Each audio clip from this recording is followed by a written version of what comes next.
Thank you so much, Sean.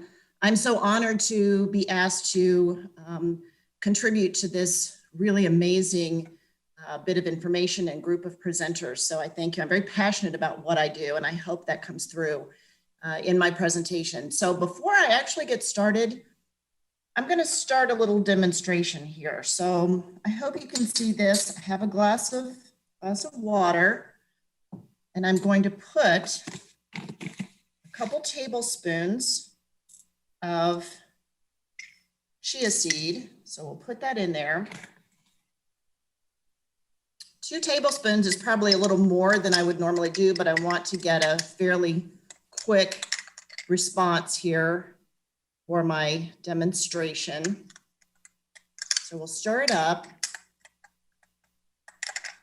And occasionally you're going to see me stir this up. I may look a little distracted, but I'm actually not. So I'll explain to you what I'm doing in a few minutes. So yeah, we're going to talk about fiber.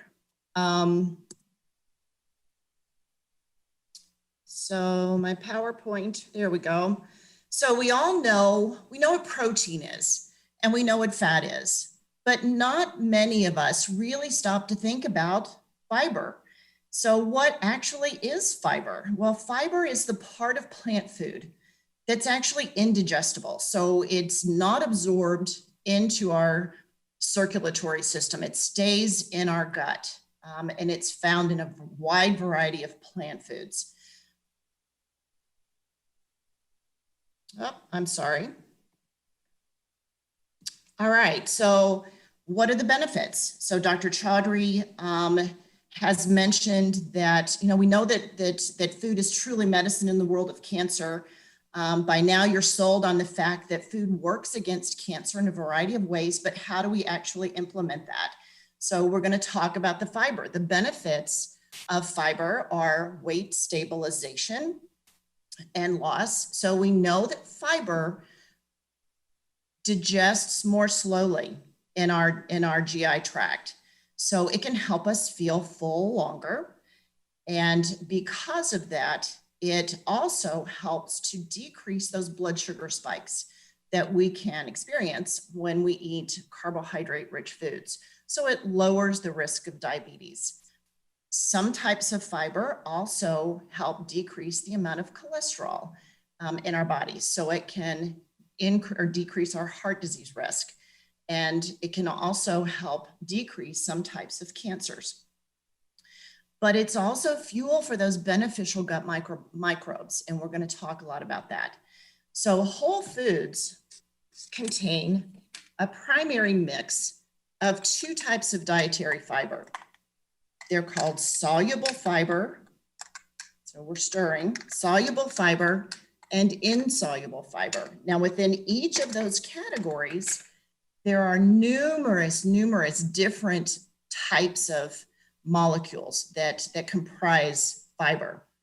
So with soluble gel forming fiber, you have oatmeal, we have chia seeds, here's some ground flaxseed, we have beans, apples, pears.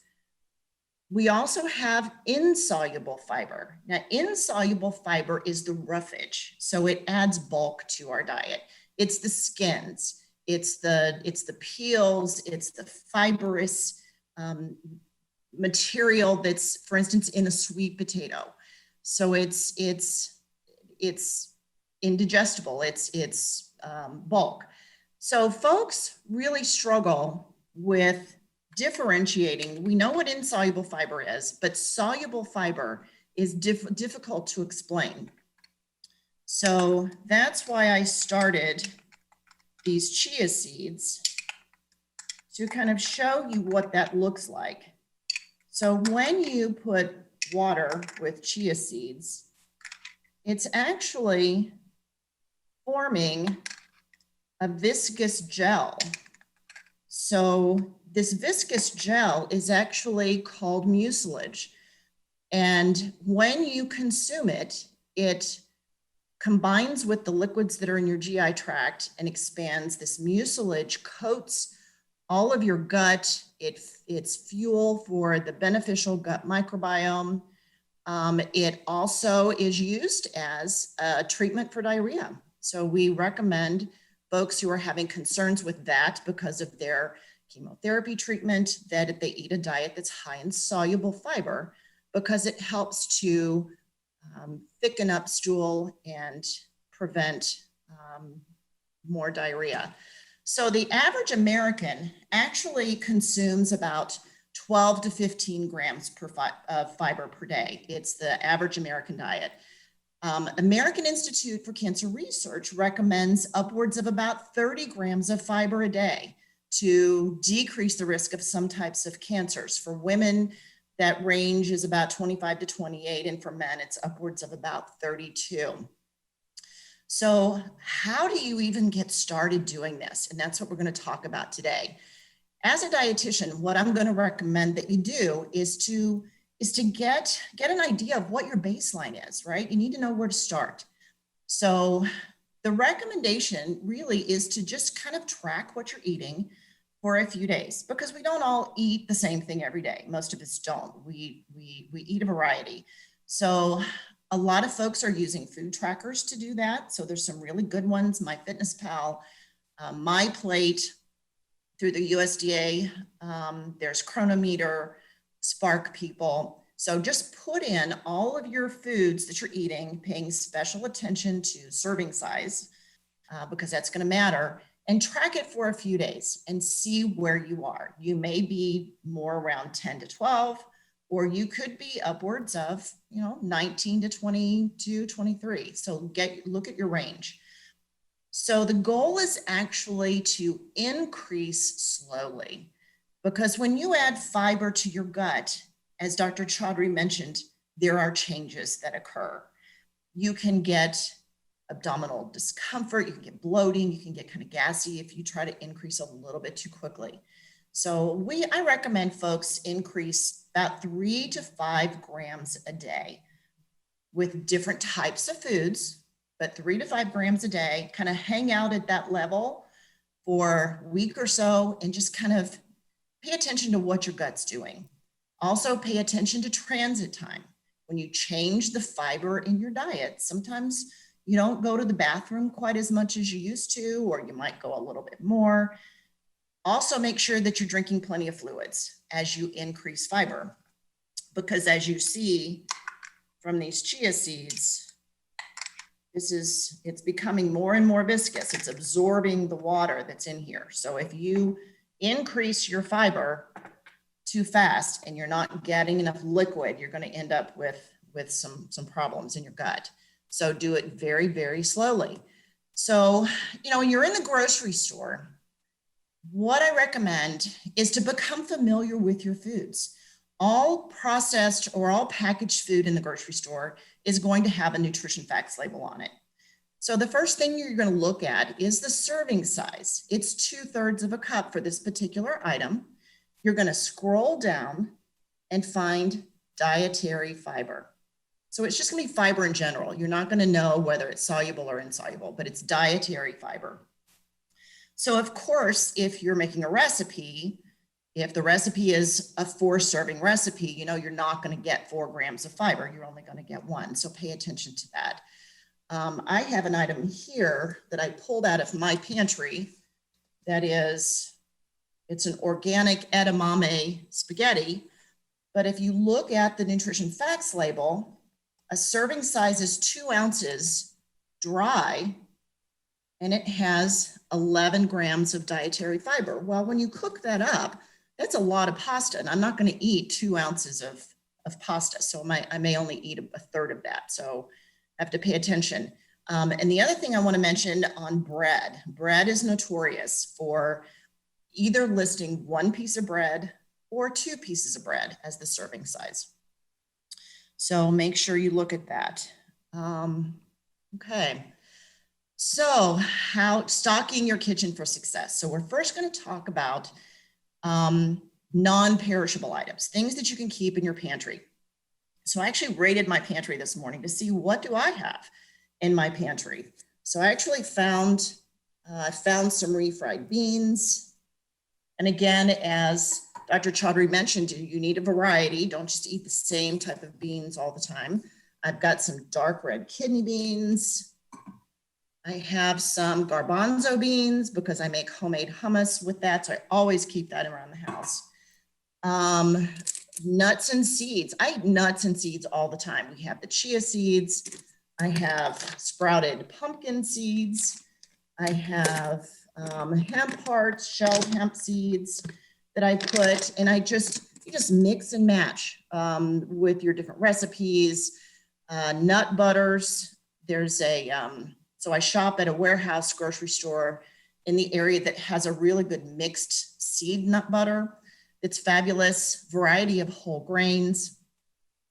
I actually have some red quinoa in my pantry, which is fabulous. High fiber, ready to eat cereals are really good, and crackers, dried fruit. So my dried fruit, I actually dehydrate my own apple chips. So I have a bag of apple chips, which I left the peels on. Frozen berries for convenience. And of course, all of your fresh fruits and vegetables that you're gonna purchase at the grocery store on a more regular basis. So how do you actually take all of these foods and do something with them? So I have a lot of ideas here. I'm not gonna go through each one, but what I would tell my patients or recommend to folks is perhaps start with one meal a day to make some changes. Let's just do breakfast first. Don't worry about lunch or dinner, just do breakfast. So if you typically have a glass of orange juice, switch it out and have an orange instead of the juice. Or at the very least, buy a type of orange juice that has some pulp in it, so you're getting that fiber. You could switch to a more whole grain cereal. Bread is a really easy thing to mention to switch out because there are some really good whole grain breads and seeded breads out there, but some folks may not like that. So there's some white whole wheat flour breads that are actually really good, adding nuts and seeds to berries.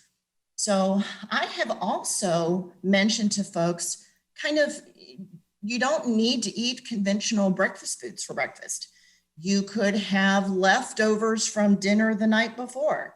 I know my kids used to love to have a bowl of homemade vegetable soup for breakfast in the morning, and I would fix them a nut butter sandwich on seeded bread, and they loved it. So, and sometimes I do that as well. So kind of think about what your breakfasts are, take it slowly, learn how to live in those changes, because if you want to make it last, you have to be comfortable with it. Here's some ideas for lunch: adding nuts and seeds to your salad, keep the skin on your cucumber. Try a whole grain fajita. I actually do keep some whole grain fajita shells in my pantry. So lots of things that you can keep on hand.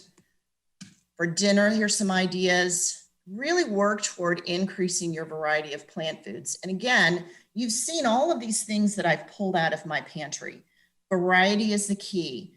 We don't just have one variety of bacteria in our gut. We have a lot, and they all require different types of fuel. So kind of see where you are, see what's in your pantry, take stock, kind of measure how much you're eating now, get a plan moving forward, really kind of educate yourself about how much fiber is in the foods that you're eating, and then just do a gradual increase every day. Pay attention to your gut, drink plenty of liquids, and just learn how to live in a new lifestyle of really enjoying the fiber in all of the plant foods that you're eating. We'll do one last check on my chia seed demonstration here. So it's actually gotten pretty clumpy. So that's soluble fiber. All right, it's a pleasure. Thank you so much, everyone.